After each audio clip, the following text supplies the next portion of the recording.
Alrighty, this craziness that you see is starting off with snacks in an airport, and it must mean that Alex is on the move once again, and this time for Run Happy Boston edition. I'm here to show you guys for 7 minutes what it looks like for Boston in a pandemic, but more importantly in the fall, which has never happened before. So I touched down there and I got a chance to see my cousin where I was at in Seaport District. Love the Seaport District.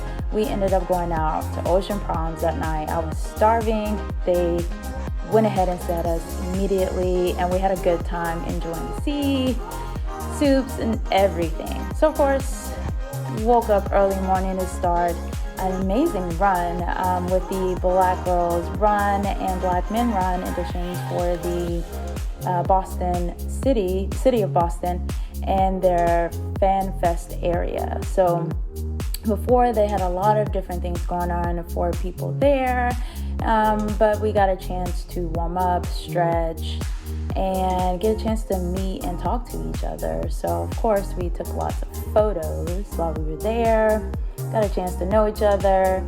And this particular warm-up was very different because we ended up taking a tour on a very historic area of Boston. So definitely got a chance to get together collectively and even get a chance to see some amazing changes that have happened historically and currently they're happening in the Boston area.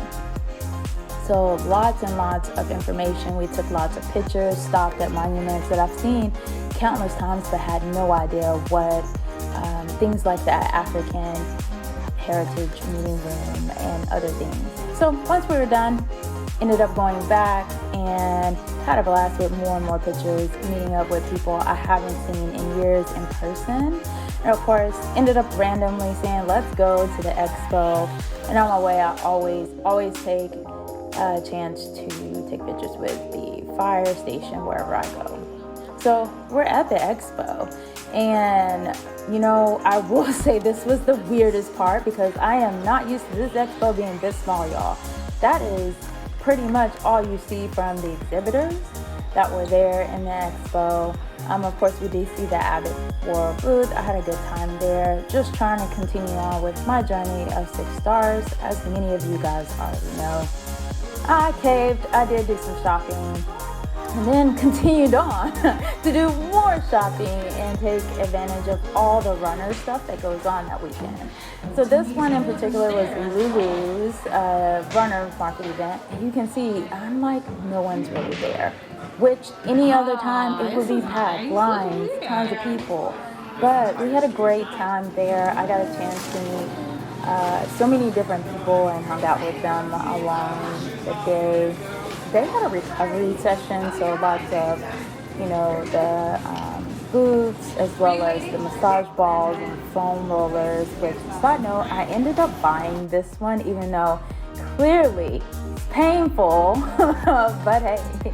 That was a fun time, got a chance to just relax and then headed over to the famous and lovely Tri-Smith area where they had great music and our favorite Linden Lounge, which of course, as part of the Run Happy team, I had to make that appearance to support our girl. Of course, you gotta keep showing up. Now the problem about this is that all of these things here, along with really cute posters they have for people and the runners and gear. Oh my gosh, like y'all, I need this BQ Boston Brooks like all day, every day. So it was really cool from a marketing standpoint. Also to see what they had there. Price is no option to any of us. And so I just continued to go around and look at what other companies, that were there, what were they doing, what was their Boston merch. Of course, Nike had their items, along with Tracksmith as you saw earlier, but Nike had their gear out. There was more tailored to Boston and Run. Pretty much everybody was getting things. UA always does their custom printed shirts, so they have 5 different options that you can choose from, including engraving your medal that day, discount of like $10 off, and lots of stuff. So after a little bit of snacking food, a nap, and of course, this is back in the Seaport District where they have a hangout. Hint, hint, I think that's a cool idea for a gathering. I went back to Garmin and hang out and finally see people I haven't seen in years in person, because that's the thing right now.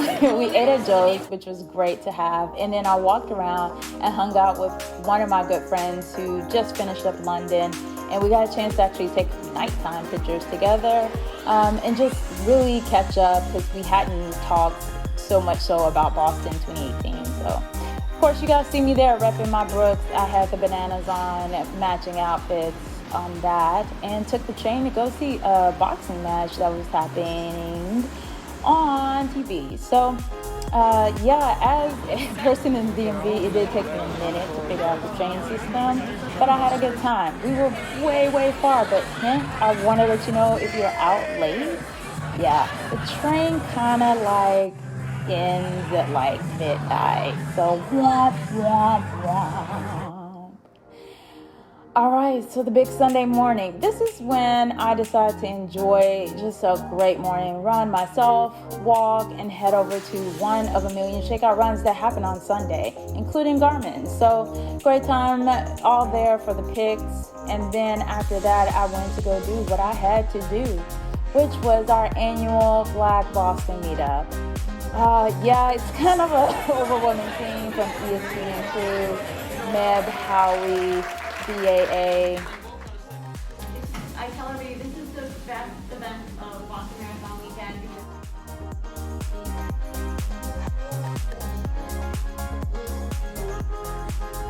And we also ended up having massages. Special shout out to Noon and Brooks for just making this happen. You guys are really took a event that cost so much and made it happen for us. So we had several people who were doing 6-star finishers, and it was just an amazing race. Unfortunately, towards the end, I had to skedaddle to get on out of there.